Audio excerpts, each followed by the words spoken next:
Yeah. This is just a goat cheese and lemon myrtle spread on a bush tomato bagel. Bush tomato bagel. Yeah.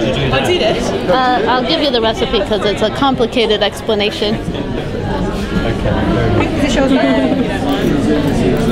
It's so it's got bush tomato both dried and sort of like raisins that have been rehydrated in it.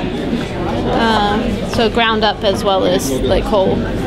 And this is just, I'm just putting a little bit of this on because it's goat cheese. And goat cheese has this interesting effect with bush tomato. You go, ah, that's goat cheese. And then it really brings out the flavor of the bush tomato beyond afterward. So that's why just a light spread. This is goat cheese with lemon myrtle in it. And then I've got a sweet one as well. This one is a wattle seed base. And it's going to have wild hibiscus cream cheese and wild lime marmalade. And this one's also the first one. I'm going to counterbalance this goat cheese with a little bit of wilted saltbush leaves and some camel ham and a little bit of normal sun-dried tomato to give that little bit of sweetness back in again. Alright, so how long have these recipes been evolving? The wattle seed bagel itself came out perfect first try. So that's the first one. This saltbush, the first time, or the bush tomato, I put a little bit too small of a amount in, and the other bush toppings have been just pick and choose what actually brings out the flavor of the bagel, because it's truly the bagel that I'm entering, not so much the toppings.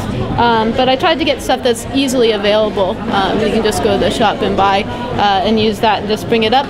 So the main thing that I did with these bagels is usually you're told to put a teaspoon or two into your bread mix. These have a half a cup of wattle seed in them. So they're and 4 cups of flour. So it's a very high proportion. Have wattle seed, flour, and one set has wattle seed and one set has bush tomato, but you do have to put normal flour in to make the gluten to hold the wattle seed together. So it's half a cup compared to usual 2 teaspoons and 4 cups of flour. So the taste is really there. But it's not like if you were eating raw wattle seed, because what I did is I soaked them in raw honey. And raw honey has enzymes in it that will actually break down some of the bitter alkaloids, and so it got rid of that bitter aftertaste. And so really sweet bagel with a little bit of a cinnamon taste as well. So I'll give you the full recipe and you can have fun. Okay. That's the wattle seed, and I'm still preparing it. This one here. Yeah.